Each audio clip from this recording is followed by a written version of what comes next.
Hi, welcome everyone. I'm Bridget Flaherty. I'm the Director of Global Engagement at the Chicago School. Some of your names look familiar to me. I know some of you have gone on other study abroad programs with us, so it's good to see you're interested in this one as well. I am joined today by Dr. Torres and Dr. DeWalt, who will be leading this program that will be traveling in the fall to Spain and Morocco. I'm recording this, and after this session, we will share the link to the recording as well as the slides. And also, if you have any questions throughout, please go ahead and you can unmute yourself. You can put a question in the chat, and we can answer those along the way. And those of you who have studied abroad before, my part of the presentation, some of it will sound familiar because it's some of the basic information that everyone needs to know about study abroad, but other things will be specific to this course. And then I will hand it over to Dr. Torres and Dr. DeWalt, and they'll give you some more specifics about this course, the travel itinerary, and other things along those lines. Just to get started, there's a couple things that I do like to share related to the benefits of studying abroad. First, this is some research done by the Institute on International Education, and they looked at both what skills students gain by studying abroad, as well as what employers are looking for when they hire, when they promote. And they found that there's a lot of overlap between these areas. And so you can see that the skills are broken down into intrapersonal, so things like tolerance for ambiguity, adaptability, some of these things that are so important when you're studying abroad and things that you'll learn while you're traveling in another culture. Cognitive skills like problem solving, curiosity, and then also interpersonal skills along the lines of leadership, teamwork, communication. And then another newer survey that I wanted to share. This is actually was done with business schools specifically, but there has been research done with other degree programs that has shown some similar data. So what they've found with this most recent study is that students who have gone on a study abroad program have higher starting salaries than students who have not. And they found that this has been true across different academic achievement spectrums. So students who are A students, students who are C students, seeing that same increase in salary after they graduate, and also that it didn't matter where they studied abroad and or the length of the program or the specific degree program that they were in, that they found consistently that students who study abroad tend to have a higher earning after they graduate than those who have not. So some things that can help you grow in your skills and grow as a person, but then also things that can be beneficial in your career and salary as you move into that after you graduate. So just a few things I want to cover related to what's unique about study abroad at the Chicago School. And what we'll start with is that it's a faculty-led program, that all of our courses are specifically developed by the faculty, and it's always in their area of expertise, something that's current and relevant to the field, that they're developed for graduate students typically, but this is a course that's open to both graduate and undergraduate students, but it does have an academic focus. And is always a service learning project for each of our programs, which is a great way to really get to know the culture better and get to interact with people in the local community where you are. And most of our courses are 3 credits, including this one, that you can earn towards your degree. And I'll talk about that a bit more in a little bit. All of our courses have been developed to be short-term travel. This is because our student body, it's very difficult for most of you to take an entire term or semester to study abroad and to leave your job, leave your family, whatever else you might have going on in your life. So we develop our courses so that you study during the term or semester. With this one, you would be studying online during fall 2, and then you would be traveling. And our programs are typically about a week and a half to 2 weeks for the travel to and from, as well as the time you spend in country. And they are all planned to travel during academic breaks. So with this one, it would be after you finished your classes for the fall and before you will start the spring semester, spring term 1. And you are eligible to get financial aid for our programs. The most important thing to receive financial aid is to make sure that the course will count towards your degree requirements. So if you are Basically, what you would do with this course is speak with your department, typically your department chair, to make sure that it can count as one of your degree requirements. Often it's an elective. Sometimes there's a diversity course that is required that you could get that course to substitute for. The only program that does not offer course substitution for study abroad is international psychology. That's because that program requires field experiences and study abroad will not meet that requirement because those are very specific to that program. So if you are in international psychology, you can still be eligible to enroll in study abroad courses, but you would basically have to pay yourself, pay out of pocket because you would not be eligible for financial aid.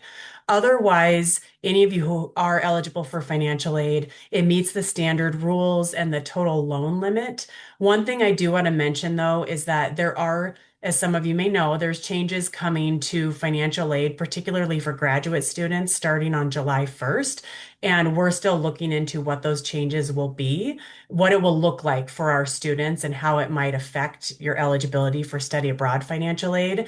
But so it's always best to speak with the financial aid staff directly. They're the ones that will know your specific situation. They will know how those rules might change what you're eligible for. So please make sure to reach out to them if financial aid is going to be an important part of you deciding whether or not to go on a study abroad program. And if any of you do receive military benefits from the VA, you'll want to make sure and talk to the military benefits staff first to determine what you can receive. Typically, if the course will count towards your degree, usually the VA benefits will cover the tuition, but they don't typically cover additional things like the program fee, airfare, other expenses that I'll talk a bit more about. So make sure to speak with them to look into that as well. And then the other thing I want to mention right now is the study abroad scholarship. If any of you want to be considered for that, it's a $3,000 scholarship that you could use to help cover the cost.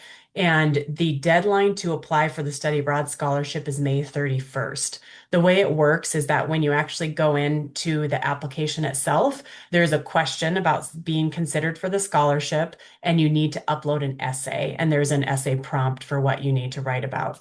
And that has to be submitted along with your full application by May 31st. So that's an important deadline if you want to be considered for that scholarship. Does anyone have questions about this so far?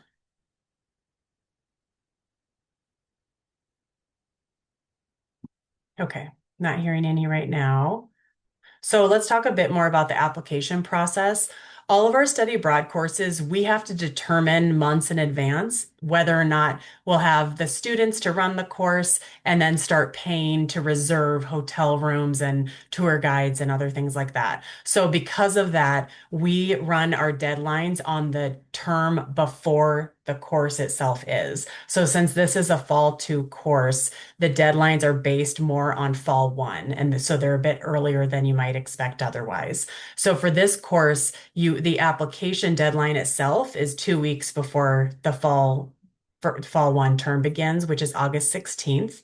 And then, but as I already mentioned, that scholarship deadline is May 31st. So you do want to apply early if you want to be eligible for the scholarship. But otherwise, you can apply by August 16th. And we must have a minimum of 8 students enrolled in order to run the course. I know we've already been getting quite a few applications for this course, so I do encourage you to apply early because applications are considered on a first come, first served basis. And then what we would know by August 30th if we have 8 students to run the course, because that's the add drop deadline, that once that date comes, we'll know who is officially enrolled in the course. And the application process itself, it's an online application. Once I'm done, I'll put some links in the chat as well to get to the application itself. So you want to apply, and then you want to start that conversation with your department about the course substitution process to see if it will count towards your degree program. So once you've applied, then our office will review your eligibility. So making sure that you are a current degree seeking student in active status. Grad students must have a cumulative GPA of 3.0 or higher. For undergrads, it's 2.0 or higher. You cannot have any holds, either academic or financial, on your account. If you do have a financial hold, we'll reach out to you and let you know that that's basically putting your application on pause. And then if you resolve the hold and pay the balance due, we'll be able to continue moving your application through the process. So just so you're aware of that. And then you can't have a pending student and community standards hearing, which is basically the student conduct process at the Chicago school. So once we've looked through this and we've determined that you're eligible, then we're going to send your information to Dr. Torres and Dr. DeWalt, and they will reach out to you to interview you for the program. Then they let us know who's been accepted, and we will confirm that with you. Then you have the decision of if you do want to move ahead and enroll in the program. All of the registration for these courses is done through our office, not through your student support counselor, not through the registrar. You need to work with us. And so you would let us know if you want to enroll. We'll move ahead and enroll you for the course. The same is true if you later decide that you want to drop the course, you would need to do that through our office as well.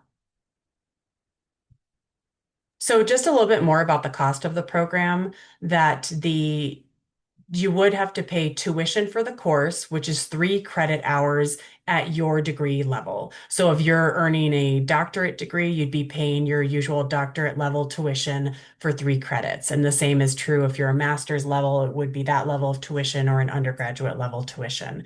So that would be posted to your student account with your other tuition for fall two. And then there's also the program fee, which is just about $3,900.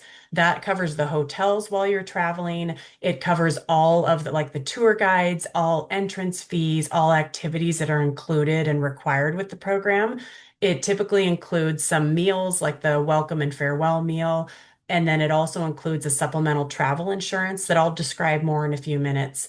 Basically, that program fee will also be charged to your student account. And so you'll see that separate fee listed, and that will be part of your fall two charges as well. And then your airfare is separate. So you would need to be planning to pay for airfare, other meals, and other costs while traveling. And then things like if you do need to renew your passport, if you need any immunizations, some extra costs along those lines. And that program fee I mentioned, that's not refundable after August 31st. That's because after that date, we are confirming with the provider we work with in Spain and Morocco, and we're going ahead and paying them and reserving hotel rooms and everything else that needs to be reserved for the program. So just a little bit more here about financial aid. Again, I have a note that some of this may change after July 1st since we're still waiting to see what that's going to look like. But typically what it has been is that graduate students could receive aid to help with their tuition, the program fee, airfare, and those additional costs. And undergraduate students, it's typically the tuition and program fee, sometimes other costs, but it depends on the student's specific financial aid package. So that's why it's important to talk to the financial aid advisors to make sure you understand what would be covered for you. Any other questions at this point? Okay. So I mentioned the supplemental insurance. This is something that is included with your program fee, and it's meant to be in addition to your standard health insurance.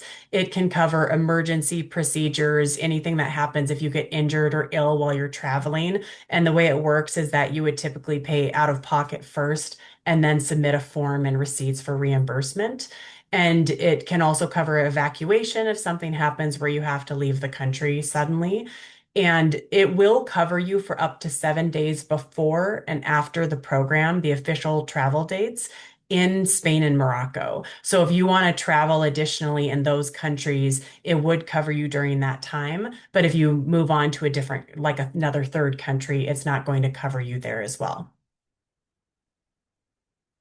If you do receive any current ADA related accommodations, those typically would follow you while you're traveling abroad. Those are often more academically related.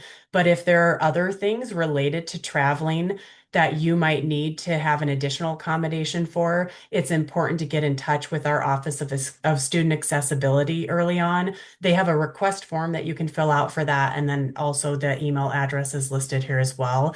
So, for example, if you have an injury or if you have a physical mobility issue that might make it difficult to go on long walks on sometimes cobblestone streets or other, hilly streets, things along those lines, you might need an accommodation related to needing more time to move around or needing some alternate way to go from one place to another.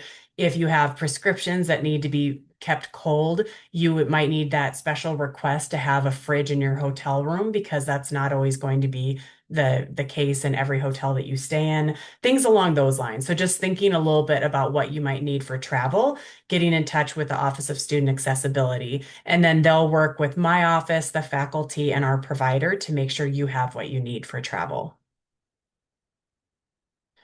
So before we even confirm that our study abroad programs will be offered, we make sure that it's going to be safe for students and faculty to go to the locations. We've already done that for this program, of course, and then we continue to keep an eye on that. So we do have a process in place if something were to change, if we had to cancel travel. Hopefully that won't happen, but as you know, it's happened in the past with things like the COVID pandemic, or if there's other safety issues that might happen, that we would make sure it's going to be okay for you still to go.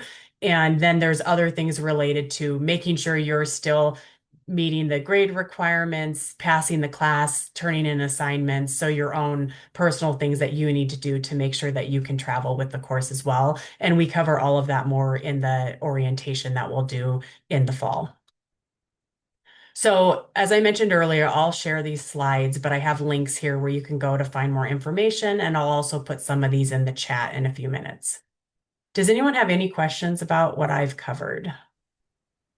I had a few. Yeah, So first, I'm touring the different info sessions being held. Is this application for Spain and Morocco specifically, or it is. So the applications are very similar across, but you do have to apply for the specific programs themselves. So like if you submit one for this program, you're welcome to apply for ones for other programs as well at the same time, but you will have to submit those separately. okay? And would an example substitute elective be like the independent study or special topics in CES?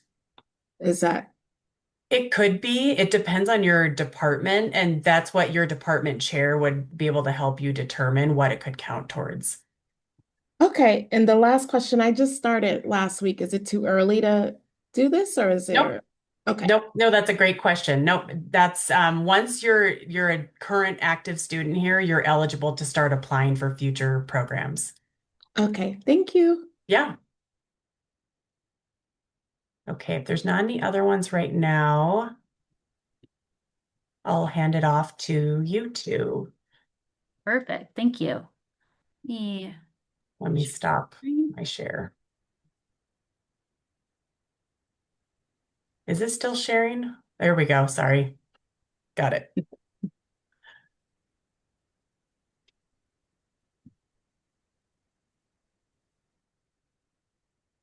All right. Can you all see my screen okay now? That was Great. perfect. So thank you all for attending. We're very excited to share more information about the study abroad program that is going to Spain and Morocco. And I think on the next slide, there's just some images of us. Dr. DeWalt and I have both led prior study abroad programs together, and they've been really great experiences, really transformational for our students. And I have no doubt that this one will be as well. So we look very forward to having you join if you're able to. So on the next slide, we have some more information regarding the class itself. So this is going to be taught online. If you've taken other online classes at the Chicago School or other institutions, it might look very similar to the format that you've been exposed to in the past for those types of classes. So we'll have a wide variety of different types of assignments that we'll complete online together, and I'll share some of those topics in a slide in a few minutes. But we'll really explore the different topics that will encounter in country. So it's a great opportunity for us to learn more about Spain and Morocco, as well as connect as a group before we even arrive on that first day to see each other in person. So the online classes taught in fall too, and the first day of that term is October 20th. And then we will travel together from the 2nd to the 11th in country. So on the next slide, we have some information regarding the program fee. So that is the fee for the program that you see on the slide. It covers a variety of different things, including our transportation, our accommodations in country, our lodging, hotels.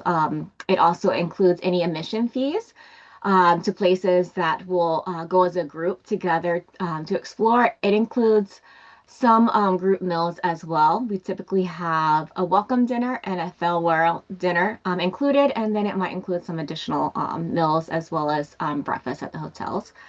We have an approximate cost for airfare right now. When I searched from Chicago, it was $800. Of course, as you know, if you look for airline tickets, that can change, right? As we get closer, it can increase or decrease. But right now, that is the approximate cost for airfare flying to Spain and back from Morocco. And then on the next slide, I'll provide some information regarding our online class structure.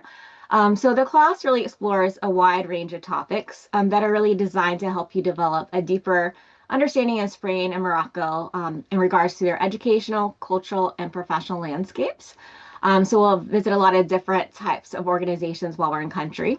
And it'll help prepare you for those visits. So some key areas that we'll focus on, particularly within the class, include cultural intelligence, mental health and wellness, higher education, navigating cultural narratives across borders, and examining events through multiple perspectives. We will also explore how the educational systems function and look at both those countries, as well as common business practices and how they are similar or different across Spain and Morocco. So during our online portion of the course, we will complete a variety of activities that will really engage us to engage more deeply into each of those topics that I was just sharing with you. This preparation, I think, is really essential in helping us develop a strong foundation and better understanding of those topics before we arrive in country. Also, prior to our departure, we will hold a Zoom meeting to review our in-country logistics. We'll provide more information about the itinerary. We'll address some cultural considerations to really help you feel prepared and confident while abroad. So online, you'll complete different types of discussions, cultural reflections, cultural comparisons. We'll have some different written assignments, some individual assignments, group activities, and then a Zoom meeting as well, in which we'll cover the logistic piece. There's also grades associated with our in-country activities. Some grades that you'll receive is based on attendance and active participation in all of our scheduled activities that are included in the itinerary. Engagement is a critical part of our learning experience, so it's important that students participate fully while abroad, as well as professional comportment. It's really important since our students are expected to represent themselves as well as our university professionally. While we're in both of those countries, there's a grade associated with that as well. And then following the trip, every study abroad program has a reflection project that's due. It's really a great opportunity, I think, for students to really reflect on their learning, not only across the course, but while abroad, and thinking how they have grown personally, academically, and professionally. So that's always due 2 weeks post-travel, and you will have the opportunity to reflect on that experience and share some photos from your time abroad. So that's the class portion, and then Dr. DeWalt's going to share more information about our in-country activities. Great, thank you. So general overview, Dr. Torres and I have been building study abroads for some time now, and we really work hard on the itinerary to have a blend of both, ensuring that those concepts that we're exploring in the classroom come to life for you while we're in country, as well as being able to see the tourist things, right? The cultural pieces too, and also have time to have downtime and to be able to explore the area on your own. We work hard to have hotels and walking distance of shops, restaurants, so you can really have that downtime and experience things that you want to see as well. So I'll briefly go through the itinerary. Please let me know if you have any questions. I'm particularly excited about this itinerary as we get to explore a few different cities and, of course, two different countries.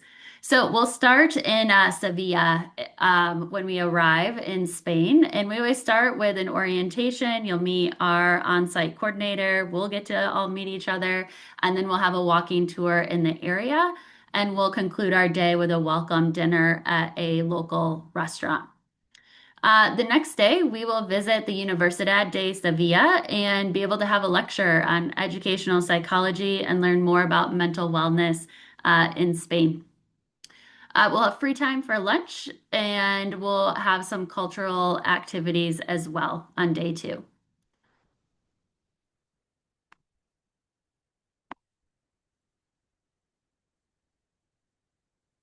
Okay, we're good. So then when our following day, we'll visit a mental health organization, and then we will make our way to Cordoba. On our way to Cordoba, we'll stop at a wine resort business. We'll have a wine tour and a jaman, I think I'm saying that right, tasting, which is it is a premium dry cured ham from Spain that's like widely considered the king of cured meats. So we'll get to explore that. And so we'll get to Cordoba, check into the hotel, and we'll have some free time in the evening to explore there as well.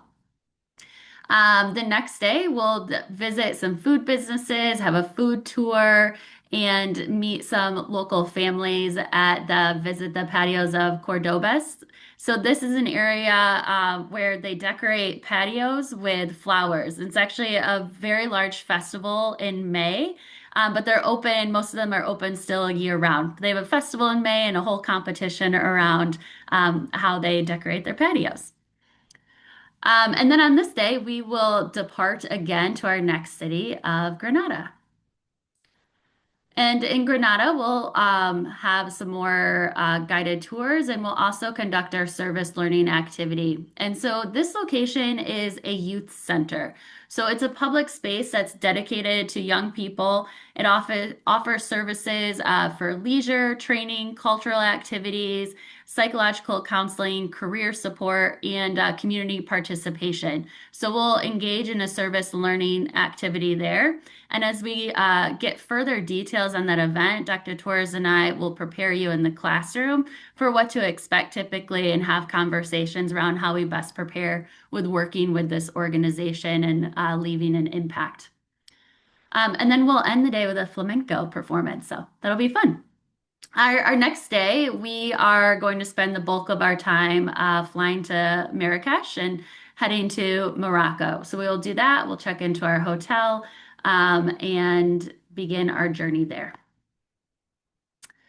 Our first day in Marrakesh, we will see some architectural sites as well as having a meeting at the Regional Center for Careers of Education and Training.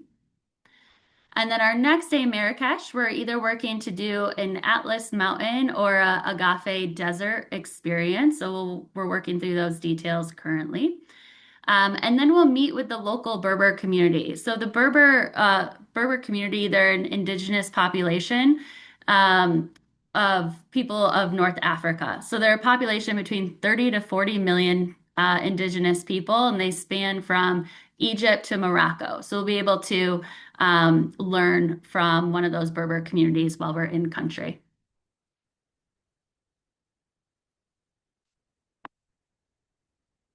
And then on our last day, our last full day together, we'll have a local business visit. We'll have some downtime, and then we'll end our experience together with a Moroccan cooking class that has a farewell dinner attached to it.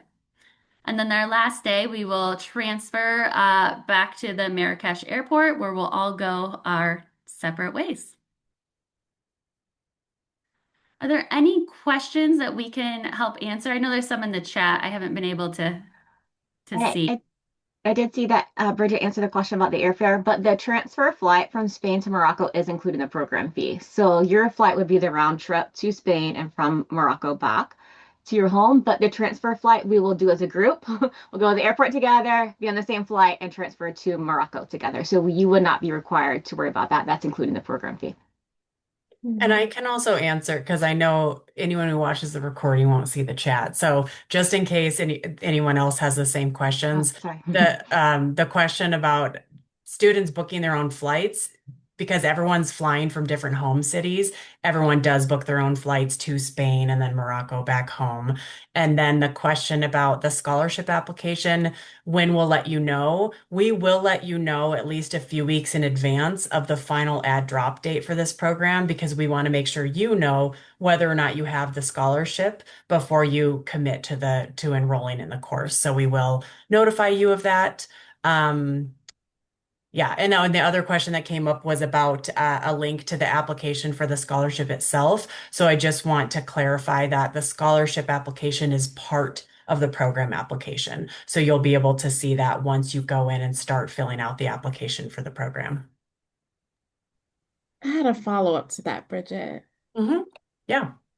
If we're applying to more than one, should we apply or use this? Is it a different prompt essay for each program So scholarship?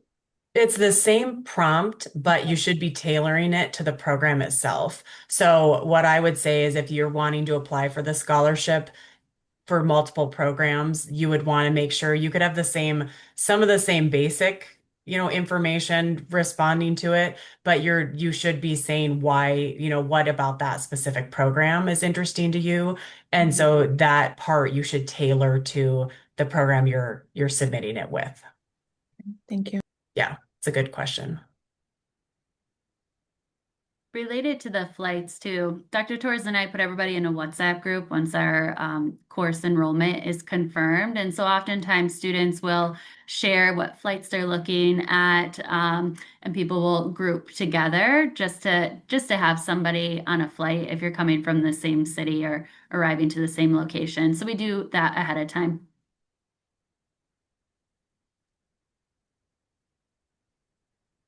Any other questions?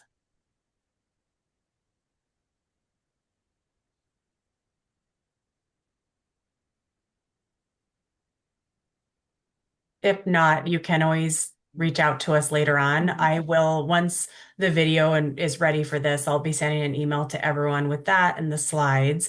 And also we'll copy Dr. Torres and Dr. DeWalt. So you'll have all of our contact information if you want to reach out later with questions. And I'll also share, I know, as Bridget was saying earlier, if you receive course substitution for the study abroad program, a credit that you can receive possibly financial aid, funding, or a credit towards your program. If you need support in providing your program, your faculty advisor, department chair with additional information of how this meets your program requirements, feel free to reach out to us as well. Dr. DeWalt and I can write letters to your faculty advisors, department chairs. We can share additional information beyond the syllabus that might be helpful for them as well. I've provided support for how this aligns with students' dissertations. There's many different ways that this can support your academic development and growth. So just let us know if you need any support with that process as well.